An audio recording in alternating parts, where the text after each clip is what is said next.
When you walk in the aisle ना तो लगता है I own the aircraft. Captain told me कि tell the passenger to clean himself. एक medical kit होती है जो हम बिना डॉक्टर अप्रूवल के नहीं खोल सकते, ठीक है। उसमें डॉक्टर्स के साइन होते हैं और डॉक्टर का एक रिस्ट साइन भी होता है। 12th के बाद you can apply for cabin crew. हम लोगों को ना इतनी मोटी मोटी 2 मैनुअल मिलती है 1000 पेजेस की, जो हमें बाय हार्ट याद करनी है। If you score 9.95 they will relegate you then and there. Imagine कि वो बॉडी के साथ क्या करती होगी। जब सेलिब्रिटी आता है कोई तो हमें पहले बता दिया जाता है।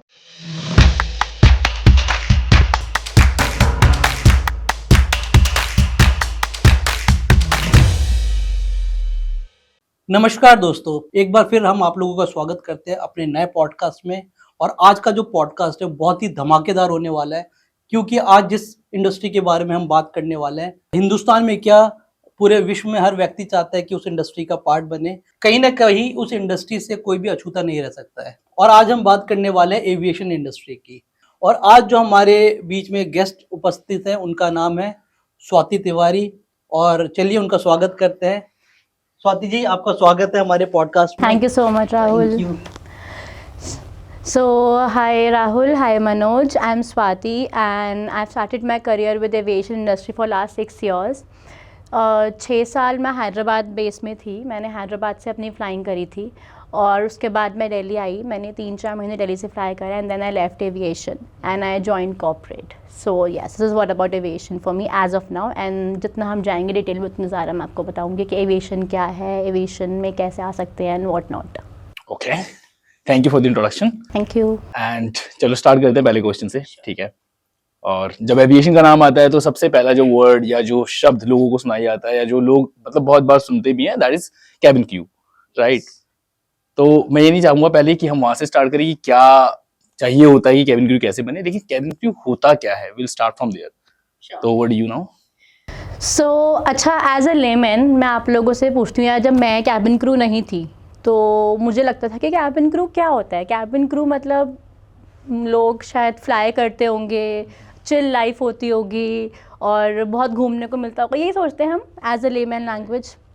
But you know it's very sad कि कैबिन क्रू का जो काम है इट्स नॉट सीमित टू द लोगों को सर्व करना। कैबिन क्रू का जो प्राइमरी काम होता है वो होता है सेफ्टी ऑफ द पैसेंजर्स, जो लोग भूल जाते हैं अक्सर जब वो फ्लाई करते हैं। तो लोगों को लगता है कि अगर हम फ्लाई कर रहे हैं दैट मीन्स पानी ला दो, खाना ला दो, है ना, बच्चा रो रहा है हमारा या कुछ भी ऐसी चीज़ें। बट वो शायद ना इन चीज़ों में कहीं ना कहीं भूल जाते हैं कि व्हाट अगर कोई इमरजेंसी हो गई तो क्या होगा, है ना। अगर कुछ ऐसी चीज़ हो गई, डिचिंग हो गई या फायर लग गई, तो आप क्या करोगे एज एन लेमैन, आपको नहीं पता है ना। कैबिन क्रू एक एयरक्राफ्ट में मिनिमम 2 मैक्सिमम 12 भी होते हैं, ठीक है। और जो एयरक्राफ्ट मैं फ्लाई करती थी वो एयरबस 320 था, एंड 321, उसमें 4 और 5 होते थे मिनिमम। तो वो 4 कैबिन क्रू 180 पैसेंजर्स की जान बचा के निकालने के बाद हमें निकलना है उस चीज़ से बाहर, है ना। तो cabin crew for me, if I summarise it up, we are the superheroes I should say, जो you know safety of the passengers को पहले देखते हैं, उसके बाद अपना आगे का देखते हैं। So yes. और यही बहुत मौक़ों पे आप लोगों ने प्रूव भी किया है, बिकॉज कोविड के टाइम जब आपको एयरलिफ्ट करना था तो हम सिर्फ बात करते हैं मेडिकल स्टाफ की, हम भूल जाते हैं कि इसमें एविएशन इंडस्ट्री का कितना बड़ा रोल रहा है। करेक्ट। अब मेरा क्वेश्चन आपसे है स्वाति कि इस इंडस्ट्री का पार्ट लगभग हर व्यक्ति बनना चाहता है जब वो अपनी कॉलेज ख़त्म करता है। अब इसमें आने के लिए क्या क्वालिफिकेशन की रिक्वायरमेंट होती है? कोई ऐसा कोर्स करना पड़ता है स्पेसिफिकली उन लोगों को, बिकॉज ऐसा लोगों को पता नहीं है कि किस तरीके से इस इंडस्ट्री का पार्ट बने वो। एक्चुअली यू नो लोगों के पास बहुत मिथ है कि ना फ्रैंकफिन या किसी भी एयरलाइन इंस्टीट्यूट या फ्लाइंग इंस्टीट्यूट से हम कोई कोर्स करेंगे तो हमें कहीं जॉब मिल जाएगी, पर ऐसा नहीं होता है। Qualification minimum is 18+, that's it. 12th के बाद you can apply for cabin crew thing. Graduation होना ज़रूरी नहीं होता है, graduation is not mandatory at all. दूसरी बात ये ना कि फ़्लाइंग कोर्सेज़ भी करना ज़रूरी नहीं है, बिकॉज हर एक एयरलाइन चाहे वो डोमेस्टिक हो या इंटरनेशनल हो, अपने खुद के अगर आपको हो जाता है कहीं पे तो वो खुद के अपने 3 मंथ्स की उनकी ट्रेनिंग होती है, तो वो ट्रेनिंग देते हैं, ठीक है। तो जब मैं अपनी बात करूँ तो मैंने कोई कोर्स नहीं किया था कहीं से भी, मैंने डायरेक्टली जस्ट एक वॉक इन इंटरव्यू दिया था. आई वॉज लाइक ठीक है, वॉक इन चल रहे हैं, दे देते हैं. I still remember the day. It was in October 21st I gave my interview. ठीक है, 2017.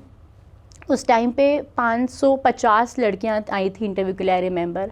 और एंड में सिर्फ 5 लड़कियां सेलेक्ट हुई थी. So it was a very tough interview. लोगों को लगता होगा शायद कि क्या ही करना है, बस शक्ल अच्छी होनी चाहिए, और पर ऐसा नहीं होता है. Communication is the key, both Hindi and English. सिर्फ ऐसा नहीं है कि आपकी इंग्लिश चक चक चक चक, no, Hindi should also be as good as your English is, fluency wise and everything. तभी शायद वो चीज़ देखी जाती है. बहुत सारे राउंड्स होते हैं. जीडी राउंड होता है, पर्सनल इंटरव्यू होता है, ग्रामेटिकल टेस्ट होते हैं, and lot of things, medical test होते हैं. उसके बाद जाके अगर आपका हो गया, आपको लेटर भी मिल गया, देन आपका एक फुल बॉडी चेकअप होता है जो कंपनी ही पर्टिकुलर कंपनी ही कराती है, स्पेसिफिक एविएशन. उसमें अगर आपका सब कुछ क्लियर है तो ही आप ट्रेनिंग के लिए जाएंगे. और ट्रेनिंग इज़ फॉर 3 months. ठीक है, और ट्रेनिंग में भी there are lot of ups and downs. 90% is the passing marks. अगर 90% मार्क्स नहीं आए तो you will be relegated then and there. तो आपका वो पूरा process comes to zero if the training is not up to the mark. Right, okay. And अभी आपने बात की कि बहुत सारे इंस्टीट्यूट है, 550 कैंडिडेट्स, 5 सिलेक्शन. साफ पता लग रहा है कंपटीशन कितना है. ठीक है, और सिलेक्शन रेशियो भी कितना कम है. ना द पॉइंट, जो ये प्रोमिस कर देते हैं इंस्टीट्यूट्स कि ये कोर्स कर लो, 100% गारंटेड प्लेसमेंट है. दो I have encountered such incidences जहाँ पे बच्चों को एविएशन में नहीं, अलग अलग इंडस्ट्रीज में पुश किया जाता है जस्ट बिकॉज क्योंकि उन्होंने वहां से कोर्स किया था. राइट, तो आपकी बातों से ये तो समझ में आता है कि मतलब कोर्स करना इतना इंपॉर्टेंट नहीं है. लेकिन ये इतने बड़े बड़े प्रोमिस किस ग्राउंड पे ये कर देते हैं, और ये क्या ये ठीक है? एक्चुअली यू नो, एविएशन के ना सब पार्ट्स भी होते हैं, like hospitality, ground staffs and all these things. तो उसमें क्या होता है ना, इन लोगों का शायद मुझे लगता है कि टाई-अप्स होता होगा. क्योंकि मैंने ना 12th के बाद एक डिप्लोमा किया था ट्रैवल एंड टूरिज्म में. ठीक है, तो वो मैंने एक पर्टिकुलर इंस्टीट्यूट से किया था. तो उनका भी यही प्रॉमिस था, दे लेट मी जॉब ऐसा करके, and I got the job. Job what this jet Airways, but it was not a ground job या एविएशन जॉब. बस उसमें एयरलाइन का नाम था jet Airways, but I was with the corporate office. ठीक है, तो शायद उनकी ये चीज़ें भी होती हैं कि वो एयरलाइन तो बोल देते हैं, बट देयर आर एयरलाइन के बहुत सारे पार्ट्स होते हैं, लाइक कॉर्पोरेट होता है, ग्राउंड होता है, बेसिस होते हैं, और मतलब 50 चीज़ें होती हैं. तो वो उसमें कहीं पे फिट कर सकते हैं ना, क्योंकि अगर आप एज ए लेमैन जाओगे ना उनके पास, हाँ will put you in an airline. अब आप नहीं पूछोगे ना उनसे कि एयरलाइन के कितने सारे पार्ट्स है, आप किस चीज़ पार्ट के बारे में बात कर रहे हो. तो वो उसकी चीज़ें भी होती हैं. ओके. अब स्वाति, मेरा आपसे क्वेश्चन है कि आपने इतनी सारी फ्लाइंग की है, राइट? पहले तो कि कौन कौन सी कंट्री आपने ट्रैवल किया, ये जानना भी ज़रूरी है. सेकंड क्वेश्चन मेरा ये रहेगा कि अभी तक का जो सबसे गुड और सबसे वर्स्ट एक्सपीरियंस आपका फ्लाइंग का क्या रहा है? कंट्रीज़ की बात करें तो मैंने बहुत जगह फ्लाई करा है, और मेजरली मैंने गल्फ़ कंट्रीज़ में फ़्लाई करा है, क्योंकि मेरा हैदराबाद से मैं फ़्लाई कर रही थी 6 साल, 5.5 साल से इनफैक्ट, और फिर एंड के 6-7 महीने मैंने दिल्ली से फ़्लाई किया था. ठीक है, बट मैंने जहाँ भी फ्लाई करा है, I really like India. India is the best, मतलब स्पेशली हमारा south of India, north of India. आप कहीं भी चले जाओ बाहर ना, सिर्फ लग्जरी है, बिल्डिंग्स हैं, बहुत सुंदर सुंदर सब कुछ है, पर बाहर वो नहीं है जो इंडिया में है. जो कल्चर, जो हेरिटेज, जो ग्राउंडनेस हम लोग फॉलो करते हैं ना, वो चीज़ें बाहर देखने को नहीं मिल सकती हैं आपको. बाहर आपको सिर्फ बिल्डिंग्स दिखेंगी और 5 स्टार्स दिखेंगे, ग्लैमर दिखेगा, पर इंडिया में रियलिटी दिखती है. बाहर बस एक वो होता है कि एक लोग जा रहे हैं, उसके ऊपर उन्होंने एक फेस लगाया हुआ है, they are not real. But India, if you talk people, they are real. They are not putting faces on the other face and then talking to people. So this is what it is. और experience की बात करूं अगर मैं, तो flying is अपने आप में ही एक बहुत अच्छा एक्सपीरियंस है, क्योंकि ना हम हर रोज़ नए लोगों से मिल रहे हैं. हर रोज़ भी छोड़ो, अब मैं एक दिन में अगर 4 फ्लाइट कर रही हूँ तो मैं 4 बार अलग लोगों से मिल रही हूँ. ठीक है, मैं हर रोज़ न्यू क्रू के साथ फ्लाई कर रही हूँ. मैंने कोई ऐसे नहीं होता कि अगर मैं एक फ़्लाई करूँ तो मैं रोज़ उसी साथ फ्लाई करूँगी, नहीं. हमेशा हर रोज़ नया क्रू होता है, हर रोज़ सुबह उठने से लेकर रात को घर आने तक इतने हज़ार लोगों से मिलना होता है, बिकॉज ऑब्वियसली इतने पैसेंजर्स होते हैं, आना जाना, ग्राउंड स्टाफ होता है, कैप्टन्स होते हैं, बेस होता है, लॉट ऑफ थिंग्स. सो मेरा ऐसा कुछ नहीं है कोई एक पर्टिकुलर डे जो बहुत अच्छा रहा, सारे दिन ही बहुत अच्छे रहे हैं. Specially the proud moment I should tell you, जब हम, if you heard about operation Ganga, so I was a part of Operation Ganga.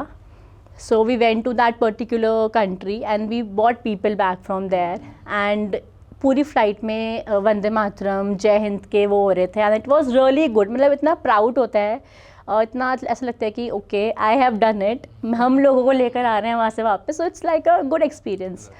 ठीक है. और बैड, मुझे एक्चुअली एक्सपीरियंस बैड अपने लिए नहीं, लोगों के लिए लगता है ज़्यादा, क्योंकि when you, I don't want to किसी में पर्टिकुलर स्टेट का नाम नहीं लेना चाहती, किसी का don't demean anyone, but then there are lot of places जहाँ पे लोगों को बहुत ऐसा टबैको खाने की आदत होती है एंड ऑल दैट थिंग, है ना.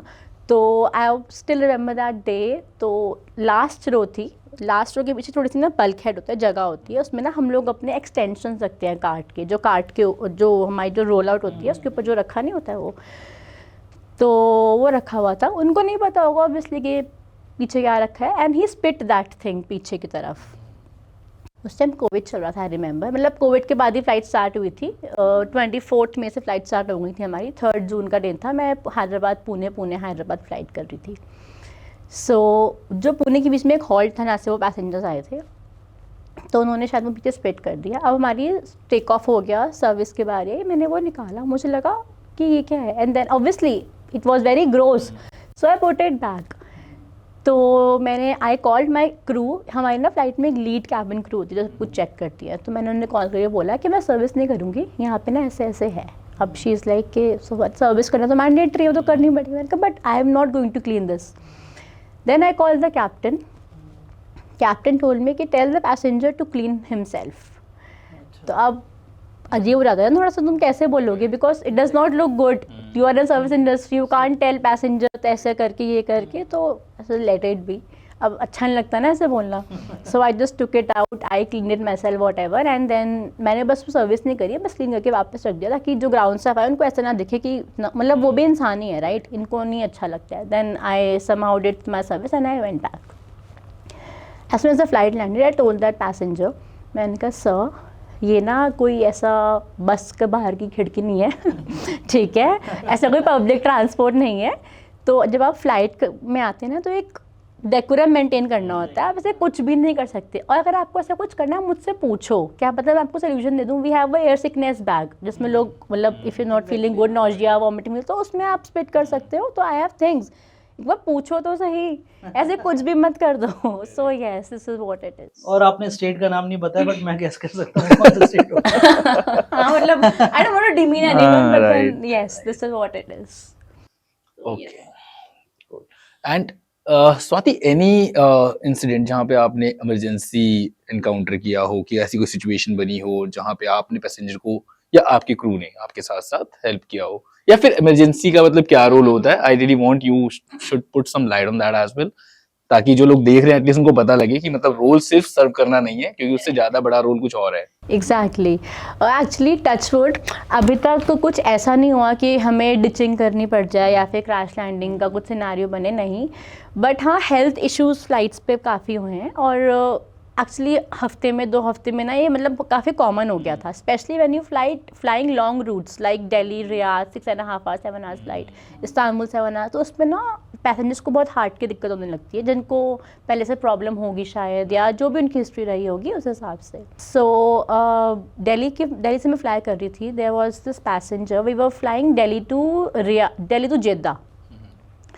सो उसको ना कंप्लेन करा कि उसको ना बहुत नॉजिया फील हो रहा है, वॉमिटिंग फील हो रहा है, और उसके ना हमने चेक करा हिस्ट्री वगैरह. पहले तो स्टार्टिंग में सब लोग बोलते हैं, क्योंकि कंप्रेस कैबिन होता है, थोड़ी सी दिक्कत सबको होती है जो लोग फर्स्ट टाइम फ्लाइज होते हैं, तो इट्स ओके, तो वी सेटल हिम डाउन ये वो. But then again after 40 minutes he is like कि मुझे ना नहीं हो रहा है कुछ अजीब सा. Then I checked his pulses, उसकी पल्सेस थोड़ी सी फीबल थी.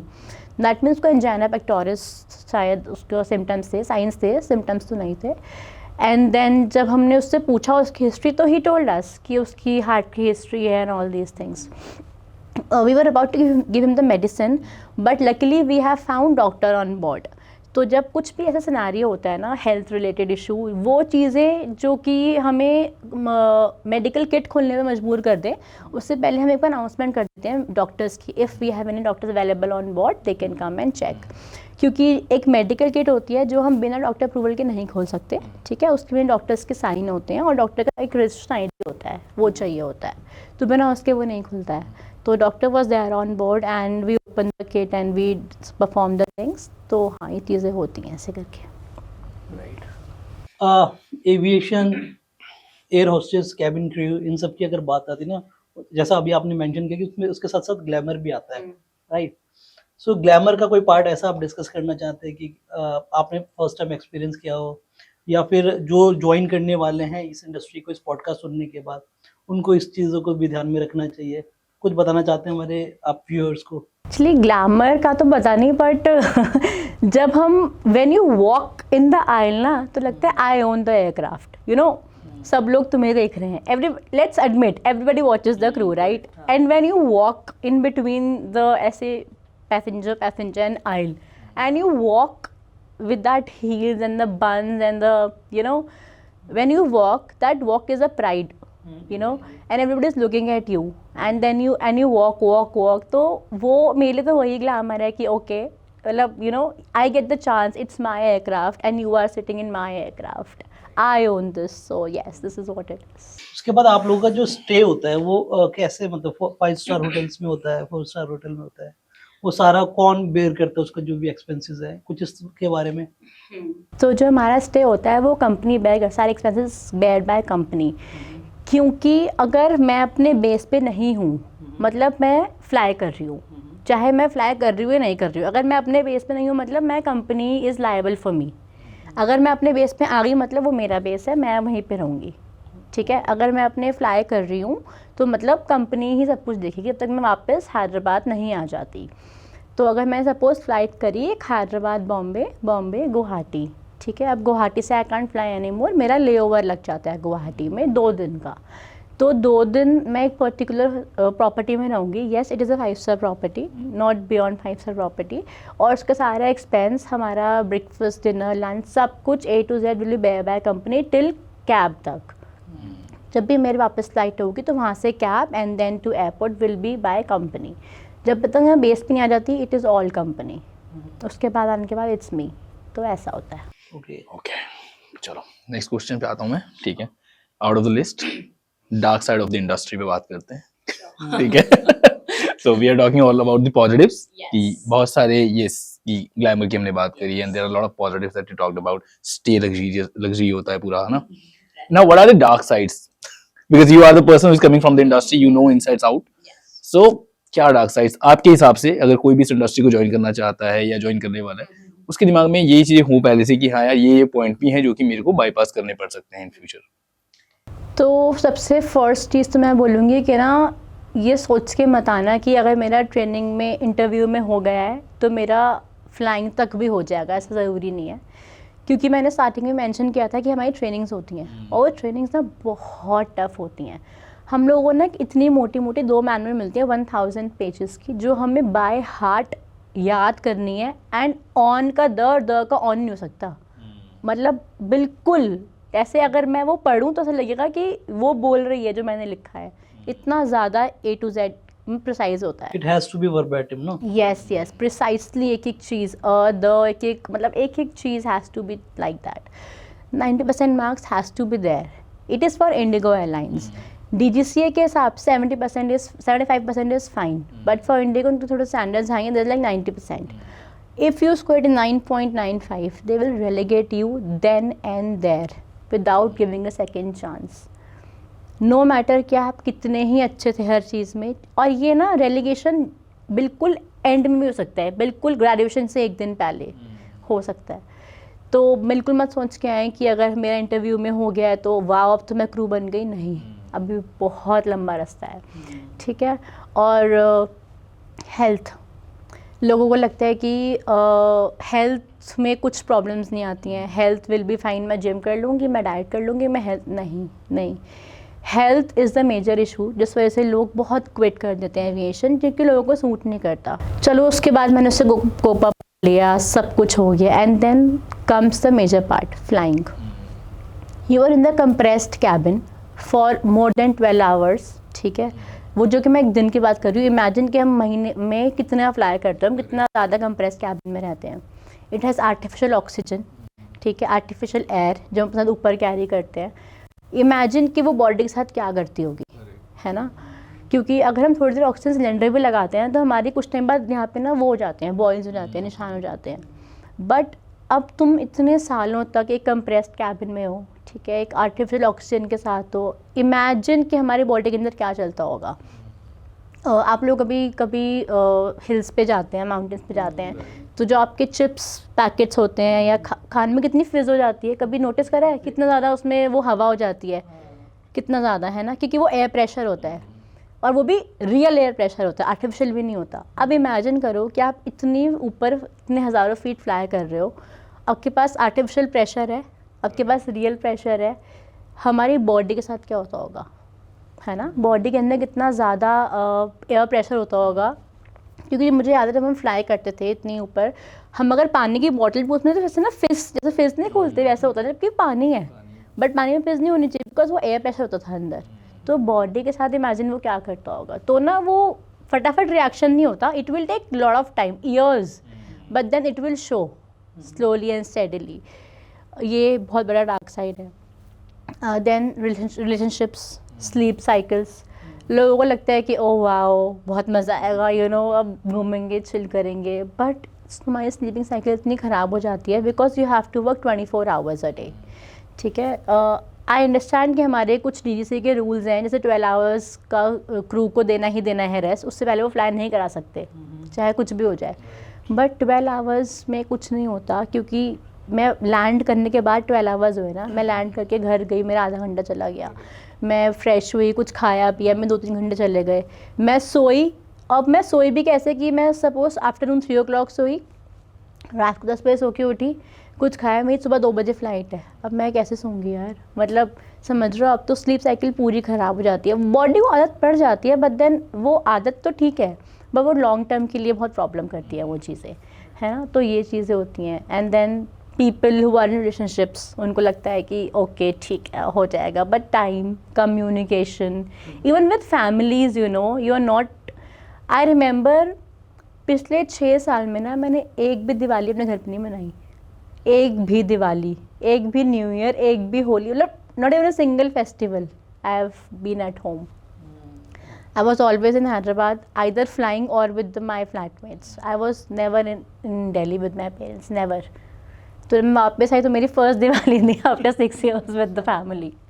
So yes, you have to बहुत चीज़ें छोड़नी पड़ती हैं। स्वाति, लोगों के अंदर ना बहुत सारी क्यूरियोसिटी होती है कि जो VVIP गेस्ट ट्रैवल करते हैं, हमारे बॉलीवुड के स्टार ट्रैवल करते हैं, तो उनके लिए कुछ अलग सी सुविधाएं दी जाती हैं या फिर उनके लिए अलग प्रोटोकॉल होते हैं, उनके बारे में? उनके लिए स्पेसिफिक कोई अलग प्रोटोकॉल नहीं होते हैं, सर्विसेज हैं, अगर वो लेना चाहें तो ले सकते हैं, और वो हम लोग आम इंसान भी ले सकता है। VIP सर्विसेज, मास जिसे हम बोलते हैं, मीट एंड असिस्ट, MAAS, ठीक है, वो सर्विसेज हम भी ले सकते हैं, वो लोग भी ले सकते हैं, कोई प्रॉब्लम नहीं है एज सच। बट हाँ, जब सेलिब्रिटी आता है कोई, तो हमें पहले बता दिया जाता है कि सेलिब्रिटी फ़्लाइट है, वो लोग आएंगे या उनकी जो भी है, तो you have to be extra cautious, extra careful. जो हिसाब से हमारी अपलोडिंग होती है कार्ट्स में, जो हमारी फूड एंड बेवरेज की कार्ट होती है, उस हिसाब से खाना पहले आ जाता है, या हम बोल देते हैं कि हमें इतना ये चीज़ एक्स्ट्रा देना, क्योंकि भी नहीं हो कि कुछ ऐसा नहीं होना चाहिए कि हम बोलते कि ओ ये तो नहीं है, फिर कंप्लेंट्स आती हैं या चीज़ें ऐसी हो जाती हैं। There are lot of time ऐसा भी होता है कि बहुत टैंट्रम्स हो जाते हैं, ठीक है, स्पेशली ओवरविंग फ़्लाइट्स, जो ओवरविंग सीट्स होती हैं, आपने को अगर पता हो तो उस पर कोई बैग रखना अलाउड नहीं होता ओवरविंग एग्जिट पे, because it can be an obstruction while evacuation, ठीक है। तो कुछ भी बैग रखना अलाउड नहीं होता, या सीट के नीचे, आप छोटा सा बैग है तो उसे फोल्ड करके साथ पॉकेट में रख दो, but not the big bags. So there was this celebrity, वो आई मैम, वो आप नाम ले सकते हैं। नहीं, it's okay. There was this celebrity, वो आई, वो बैठी और ना उनके पास एक बैग था, उनका हैंड बैग था basically. So Delhi Bombay passengers as always, so Bombay passenger थी, उन्होंने बैग रखा अपना। शी इज़ लाइक के मैंने कहा ma'am please place your bag in the overhead bin for take off and landing, and she is like no I will not put it. Okay, I got blank. Like, I again requested, okay, please place your bag in the overhead bin for takeoff and landing. She was like, can you see, this is Gucci. I was like, okay. I was like, yeah, I can see that, but please, it's for your safety, right? It's for an obstruction. अगर कल को कुछ हो गया तो ये bag के से जा नहीं पाओगे आप, और अगर आप चले भी गए तो कोई और को नहीं पता है ना कि आपका बैग है, तो वो गिरेगा मुंह के बल नीचे, तो उसको रख दीजिए ऊपर।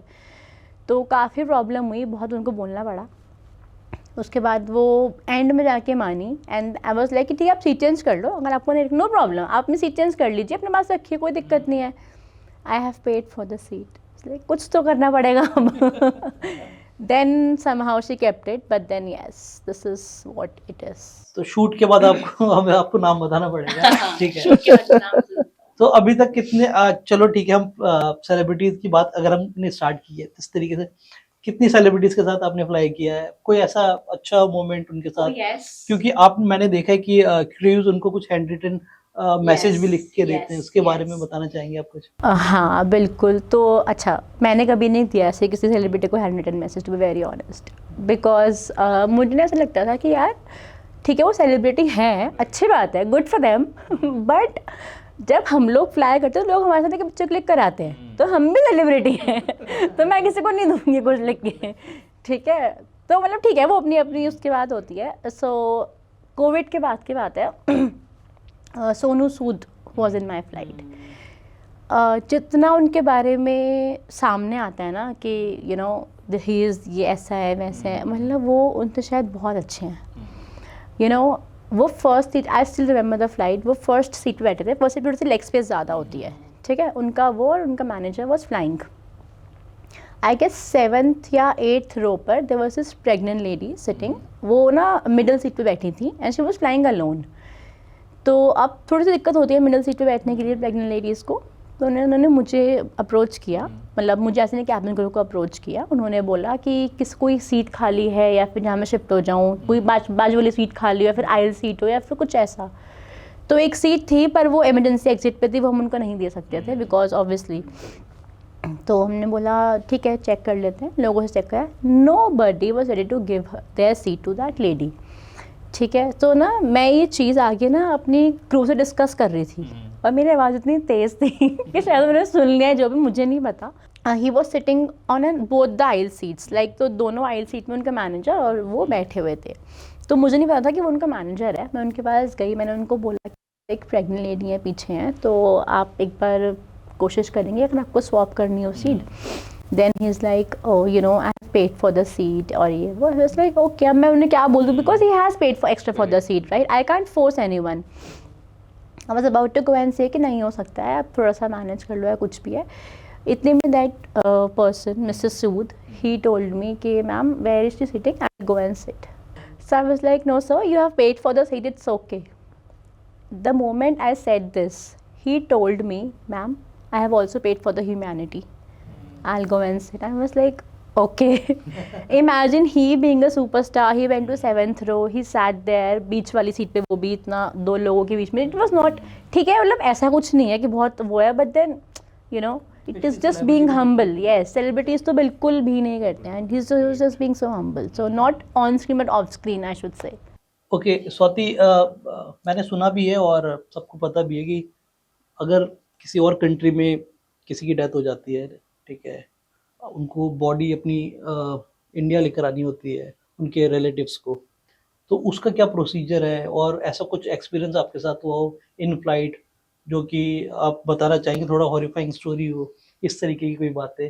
हम भी थोड़ा हॉरर पॉडकास्ट बना देते हाँ, इसका प्रोसीजर होता है, बिल्कुल होता है कि अगर किसी की डेथ हो गई है, ठीक है, और उनको बॉडी के साथ लेकर आनी है, तो उसका प्रोसीजर होता है, बट वो ऑन द स्पॉट नहीं हो सकता है, ठीक है। अगर आप चाहें कि हमें ऑन द स्पॉट अभी के अभी हम एयरलाइन कॉल करेंगे हो जाएगा, no, it will take 72 hours to 4 days, ठीक है, उसके लिए पूरी CMO से परमिशन लगती है, चीफ मेडिकल ऑफिसर जिसको हम बोलते हैं। उसके बाद डॉक्यूमेंट्स लगते हैं बहुत सारे, और जो बॉडी होती है वो हमसैक बोलते हैं, जो उसमें आती है। दैट मीन्स ह्यूमन, हमसैक मीन्स होता है ह्यूमन रिमेन्स, ठीक है। तो हमसैक होता है, उसमें बॉडी आती है नीचे एयरक्राफ्ट्स में। सो ये सब चीज़ें होती हैं। So it will take time. ये ऐसा वन टाइम प्रोसीजर नहीं होता कि अभी किसी की डेथ हुई और हमें अभी के अभी body, no, unless it's a private jet या फिर कुछ ऐसी हैं, तो it's a different thing. I would not comment on that. But commercially अगर आप बात करें तो yes, it is not a one time procedure at all. चाहे आप जिसकी मर्जी जैक लगवा दो, नहीं हो सकता, ठीक, अनलेस वो गवर्नमेंट एयरलाइंस हो या कुछ ऐसा हो, तो वो अलग होता है। मतलब बढ़ने वाले को पहले बताना पड़ेगा कि मैं आने वाला हूँ। मैं आने वाला हूँ, यस यस, दैट्स ट्रू। आपके साथ कोई ऐसा इंसिडेंट हुआ हो जो बहुत ही ज्यादा डरावना हो, इन फ्लाइट कुछ ऐसा एक्सपीरियंस? हाँ बिल्कुल। मेरे ख्याल से ना, आप ये क्वेश्चन किसी भी कैबिन क्रू से पूछोगे ना, किसी भी एयरलाइन का कोई भी क्रू ऐसा नहीं होगा, I can vouch on that, जो ये बोले कि मेरे साथ कभी कुछ हॉरिफाइंग नहीं हुआ, ठीक है, कोई नहीं होता। मेरे साथ भी हुआ है, बिल्कुल हुआ है। I have lot of things I have been face through. So मैं एक होटल का इंसिडेंट शेयर करती हूँ। हम, मेरा ना लेओवर था, उससे मैं बहुत न्यू थी, लाइक 2-3 मंथ्स शायद मुझे फ्लाई करते उस टाइम मुझे हुआ था। I was very new. I was in Cochin और एक होटल था 7th फ्लोर, मुझे आज भी आ रहा है, 7th फ्लोर था वो रूम, और बहुत अच्छा 5 स्टार होटल था। ऐसा कुछ नहीं है कि कुछ ऐसा शेडी था, ये था। सो अब हम लोग ना पुल आउट हुए थे उस फ्लाइट के लिए, लाइक वो फ़्लाइट पहले नहीं थी, शायद वो फ़्लाइट उन्होंने उस टाइम बनाई होगी कि ये फ़्लाइट हम ऑपरेट कर लेते हैं। और मेरे को हैदराबाद से बुलाया, एक हमारी लीड अहमदाबाद से आई, एक क्रू बॉम्बे से, एक दिल्ली से, तो सब ऐसे ऐसे करके एक जगह कोचिन आए। फिर हमारी नेक्स्ट डे थी फ़्लाइट। हमारा वो 5 डेज़ का पैटर्न था, ठीक है। तो फर्स्ट डे मैं गई आराम से, अपना सुबह की उठी हुई थी, अपना क्या पता लगता है वाओ पूरा रूम मिला है, क्योंकि ऑब्वियसली नॉर्मली 2 क्रू शेयर करता है एक रूम, ठीक है, ट्विन शेयरिंग होता है। लगता है वाओ पूरा रूम अपना, तो और न्यू क्रू होता तो थोड़ा सा चिल करो ये। तो मैंने बस खाना वाना ऑर्डर किया, I went to sleep. The moment I fell sleep, तो मुझे ना एक सपना आया। It was a dream actually में, बट थोड़ा सा पैरानॉर्मल टाइप ड्रीम था। उसी रूम का सपना ही था कि मेरे डॉक्यूमेंट्स बाहर निकल रहे हैं, कोई ऐसी चीज़ें हो रही हैं। मैं घबरा के उठी, शाम के 7:30 पौने 8 हो रहे होंगे। तो फिर मैंने थोड़ा कर्टन वर्टन करे, नहा कर आई, नीचे चली गई डिनर करने बुफे के लिए। मेरी ना रात को 3 बजे फ़्लाइट थी, तो मैं अपना सो गई, आराम से उठ के फ्लाइट करके वापस आई। तो यूनिफॉर्म दी लॉन्ड्री के लिए, और नेक्स्ट डे मैं फिर फ़्लाइट के लिए उठी। उसमें ना मेरे ये बैचेस लगाते थे यूनिफॉर्म पे, तो ये मुझे मिल नहीं रहे थे, गायब थे। आई call the laundry, I said sir मेरे बैचेस हैं क्या, गलती से शायद मैंने दे दी यूनिफॉर्म के साथ, निकालना भूल गई हूँ। लाइक मैम नहीं है। Like okay. मैंने पूरा रूम चेक करा, नहीं थे। दिस सेम, मतलब ये सेम चीज़ मेरे साथ लगातार 3 दिन तक हुई। इमेजिन कि अगर मैं एक बार अपना बैच अगर मैं भूल गई हूँ, second I will be more cautious ना, कि मुझे ध्यान से देख के देना यूनिफॉर्म कि मैंने दिया या नहीं दिया। आई वॉज मोर कॉशियस, नहीं था। तीसरे दिन भी सेम हुई, दूसरे दिन भी सेम चीज़ हुई। आई वॉज लाइक फ्रीकिंग आउट कि क्या हो रहा है। तो लाइक ठीक है, इतना ना उस टाइम दिमाग नहीं लगाया उस टाइम इतना कि कैसे हो सकता है, क्योंकि न्यू था सब कुछ, ऐसा भी होता पता नहीं था। तो उसके बाद ना फिर लास्ट मेरी वापस मैं हैदराबाद आ रही थी। मैंने ना हर 1 घंटे का अलार्म लगाया था। मेरी सुबह के 5:30 बजे की फ़्लाइट थी, मुझे 4:30 बजे निकलना था, 3:30 मुझे उठना था। तो मैंने हर आवर का अलार्म लगाया कि जब चेक करूँगी, अपने सामने रख के सोऊंगी और कहाँ जा रहे हैं मेरे बैचेस। तो मैंने हर घंटे अलार्म बजा, मैं उठी, सब कुछ था। मैं सो नहीं पाई उस दिन रात को। तो 1:30 बजे अलार्म बजा, मैं उठी। फिर मेरा अलार्म से 3:30 बजे बजा, मैं उठी। मेरे फिर बैचेस नहीं थे, मेरे बैचेस भी नहीं थे, इनफैक्ट मेरा परफ्यूम भी नहीं था। हमें ना कैश पाउच मिलता है एक, तो उसमें हमारा ये बेसिक सामान होता है, जैसे perfumes and pains and all these things. मेरा परफ्यूम भी नहीं था उसमें। ठीक है, अब चला गया, उसने दिमाग नहीं लगाया। मैं घर आई, घर नहीं, फ़्लाइट करी। I was just discussing with the lead. मैंने कहा यार पता है बड़ा अजीब चीज़ हुई मेरे साथ ना, ये ऐसे ऐसे हुआ। She was looking at my face horribly. सिर्फ मैं क्या बता रही हूँ। She was like Swati, which floor you were at? I was like 7th floor. Are you serious? What happened? That was a haunted floor, no crew goes over there, how come you went there? I was like मुझे नहीं पता था ऐसा भी कुछ है। Then she was like this, so there were certain spirits जो शायद बताना चाहते हैं कि मैं वहाँ पर हूँ, but they will not harm you, just to make to feel their presence, कि हाँ I am also there but I am not harming you. So उस दिन जब मैं घर गई हैदराबाद मुझे नींद नहीं आई 2 दिन. I was like shit, I was not alone, I was with other people as well. So yes, this is the first experience, a lot of experience also. Okay. And so I'll go towards the aspirants कि जो लोग इस field में career बनाना चाहते हैं, देखना चाहते हैं इसको. What are the factors, मतलब few suggestions that I want you should share with them? क्या क्या हो सकते हैं points कि आपने बोला ट्रेनिंग बहुत डिफिकल्ट होता है. It's not only the interview selection, that is only the beginning, but from there the journey starts. और वो कहाँ तक जाती है, you know better. क्या क्या चीजें हैं जिनका ध्यान रखे ताकि वो अपनी इस जर्नी को थोड़ा सा बेटर तरीके से कर पाए. आई गेस अपना फोकस ना भूलें. सबसे इम्पॉर्टेंट है फोकस और माइंड गोल्स. ठीक है, क्या होता है ना, ये जो इंडस्ट्री है ना, एविएशन इंडस्ट्री, हॉस्पिटैलिटीज़, ये ना बहुत ही ना डाइवर्टिंग इंडस्ट्रीज होती है, माइंड डाइवर्ट करने वाली.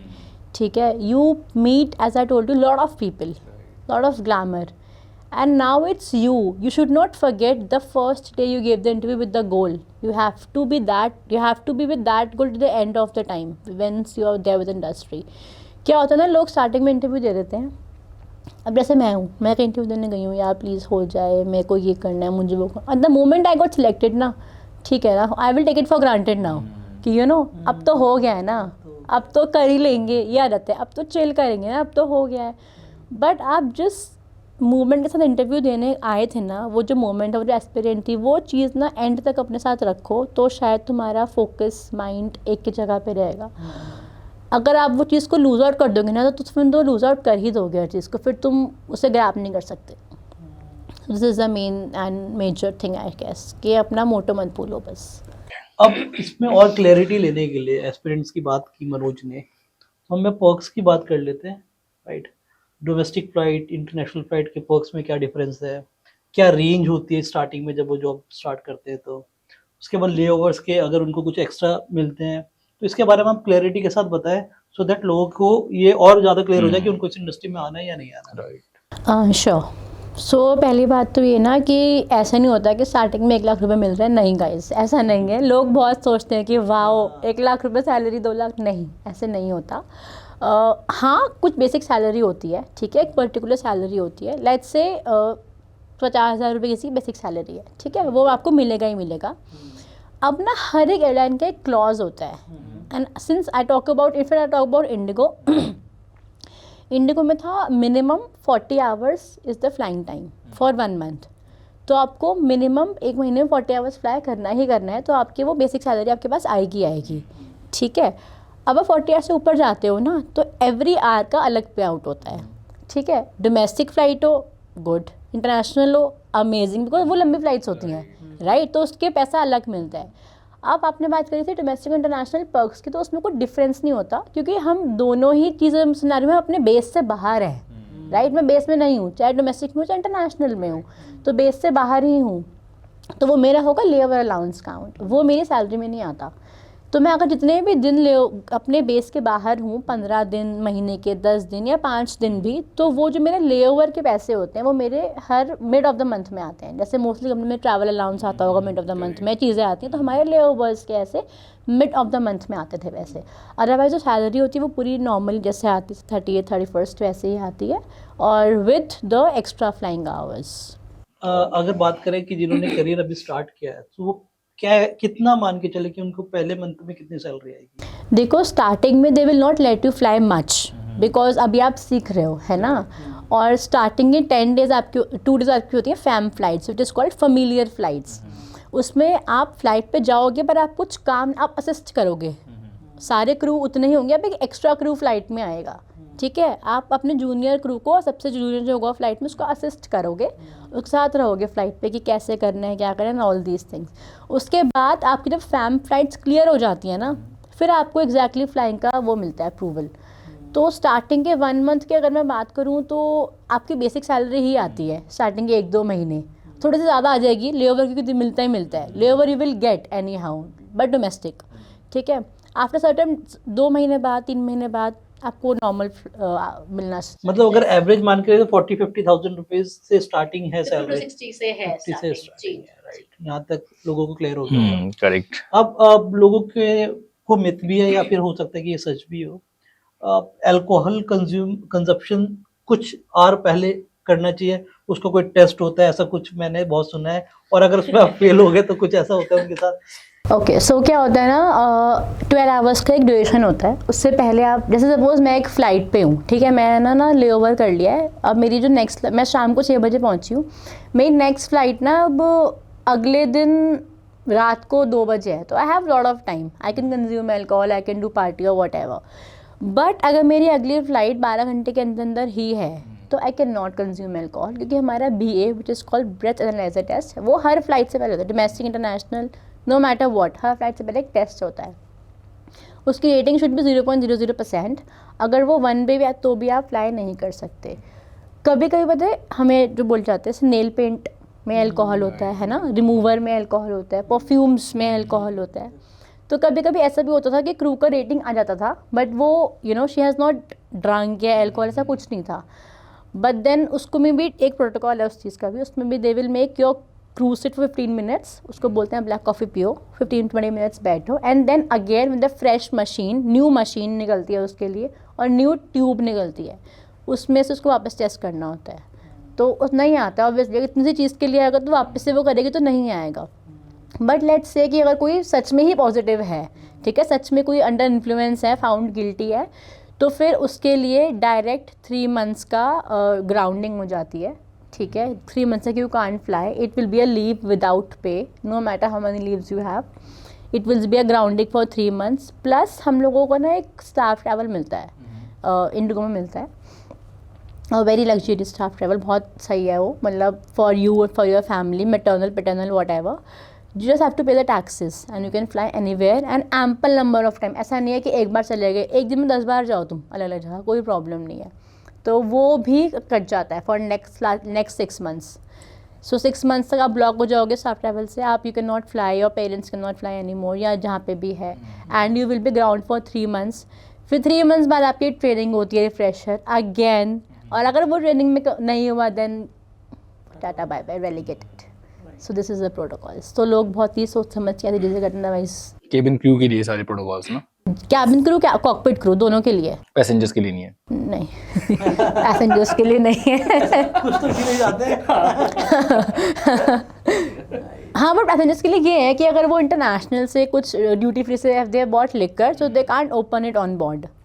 The moment I or any crew found it, open it on board, it will not be returned first of all, and the passenger will be, मतलब वो हमारे ऊपर है कि हम पैसेंजर को अनरूली डिक्लेयर करते हैं या फिर उसको हम पुलिस में देते हैं, वॉट एवर, वो that is up to the crew and the cockpit crew.